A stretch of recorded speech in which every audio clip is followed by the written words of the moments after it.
দ্রুততম সময়ের মধ্যে নিয়োগ না দিলে আমরণ অনশন কর্মসূচি দেয়া হবে বলে জানিয়েছেন প্রাথমিক বিদ্যালয়ের তৃতীয় ধাপে সুপারিশপ্রাপ্ত সহকারী শিক্ষকরা।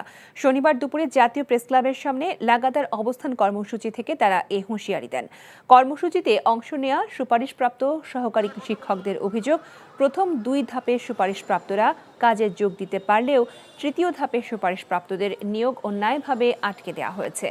গত বছরের 31 অক্টোবর তৃতীয় ধাপে 6,531 জনকে সরকারি প্রাথমিক বিদ্যালয়ে নিয়োগের সুপারিশ করা হয়। পরে নিয়োগ না পাওয়া 31 জন উচ্চ আদালতে রিট করলে গত 5 ফেব্রুয়ারি ফলাফল বাতিল করে আদালত। এরপরে আন্দোলনে নামে সুপারিশপ্রাপ্ত শিক্ষকরা। যেখানে আমাদের রাষ্ট্র সম্মানিত করেছিলেন তার চাইতে হাজার গুণ সম্মান কেড়ে নিচ্ছে। কারণ আমরা এখন রাস্তায় দাঁড়িয়ে, এতদিন আমরা রাস্তায় দাঁড়িয়ে ছিলাম না, আমরা চাই নাই রাস্তায় দাঁড়াই থাকতে। সরকার কেন আমাদের রাস্তায় এনে দাঁড় করিয়েছেন? আমাদের অতি দ্রুত 6,531 জনের চাকরি ফিরিয়ে দিয়ে আমাদেরকে নিয়োগ দেওয়া হোক।